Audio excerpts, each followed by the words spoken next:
Saudaraku, Roh Kudus itu adalah janji Bapa bagi kita. Dan janji ini diucapkan Tuhan Yesus yang merupakan perkataan terakhirnya sebelum Ia naik ke sorga. Kita tahu perkataan terakhir dari orang yang dekat dengan kita sebelum pergi meninggalkan kita itu merupakan perkataan yang penting, bahkan bisa jadi yang sangat penting, paling penting. Demikian dengan Tuhan Yesus.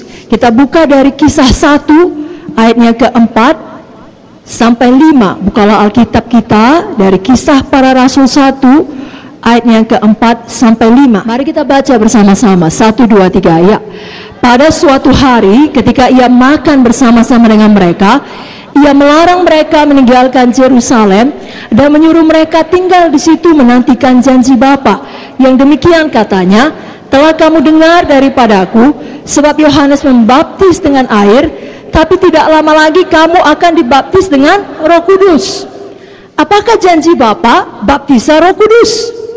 Dan ini diteguhkan lagi dalam Kisah 2 ayat 38 sampai 39 melalui perkataan Petrus. Kisah 2 ayat 38 sampai 39. Mari kita baca bersama-sama. 1, 2, 3 ya.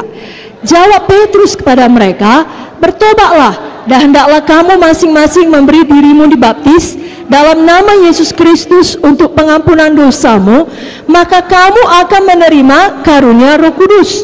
Sebab bagi kamulah janji itu, dan bagi anak-anakmu, dan bagi orang yang masih jauh, yaitu sebanyak yang akan dipanggil oleh Tuhan Allah kita. Jadi janji ini tersedia bagi semua kita yang percaya. Sampai dengan sekarang ini, bahkan sampai nanti kita pulang ke sorga.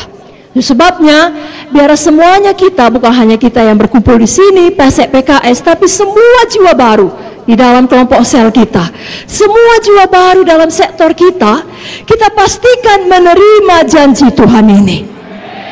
Mari angkat tangan kita katakan, mulai hari ini, semua jiwa-jiwa baru dalam pelayanan saya pastikan menerima janji Tuhan ini, menerima baptisan Roh Kudus. Katakan amin. Amin. Pada hari Pentakosta tersebut dalam Kisah 2 ini, Roh Kudus dicurahkan Tuhan seperti yang dijanjikannya. Berapa banyak saudara tahu kalau Tuhan berjanji, Tuhan menggenapi? Amin. Dia bukan manusia sehingga dia berbohong, dia bukan anak manusia sehingga dia berdusta.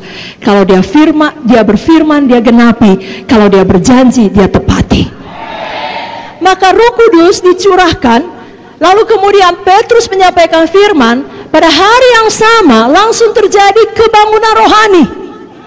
Ada pertobatan, ada pemulihan, ada kebangunan rohani tidak tanggung-tanggung. 3.000 jiwa selamat. Itulah awal dari gereja mula-mula. Jadi kapan Roh Kudus turun, kebangunan rohani turun. Pada malam ini kita tidak sekedar memperingati hari Pentakosta, oh makanya firman Tuhannya harus firman Tuhan Roh Kudus. Tidak.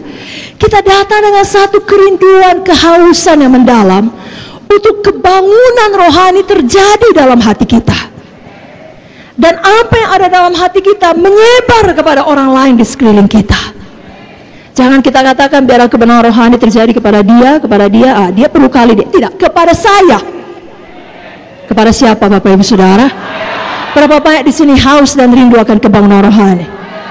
Lebih kuat lagi, berapa banyak di sini haus dan rindu akan kebangunan rohani? Berikan kemuliaan bagi Tuhan Yesus.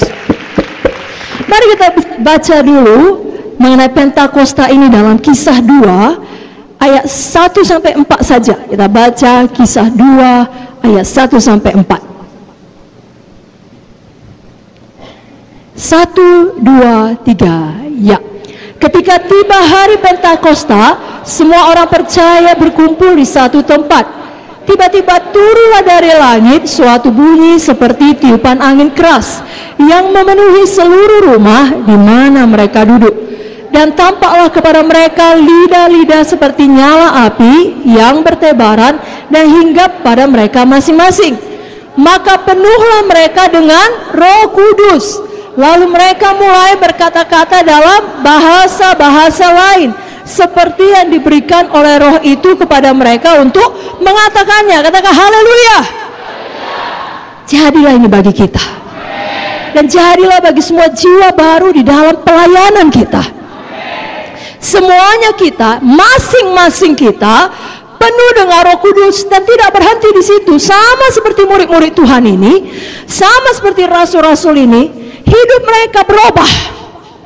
Lalu mereka mengadakan kebangunan rohani. Itu sebabnya biar malam ini kita diingatkan, hidup kita terus berubah menjadi hidup yang menang, menjadi hidup yang berkuasa di akhir zaman ini, menjelang kedatangan Yesus kedua kali. Kita tidak bisa sebelah mata hidup seakan-akan kita hidup selamanya. Tidak. Suatu saat kita semua akan mati. Suatu saat kalau kita belum mati, Yesus akan datang kedua kali.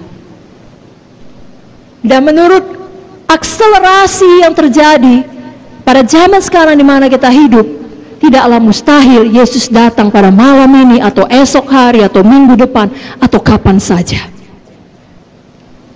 Itu sebabnya di tengah-tengah dunia yang begitu jahat, begitu gelap, kejahatan merajalela, kita perlu menjadi terang, kita perlu menjadi garam, dan tidak ada jalan, tidak mungkin kita mampu melakukannya sambil kita berjuang untuk nafkah kita, untuk hidup kita dengan kekuatan sendiri. Tidak mungkin.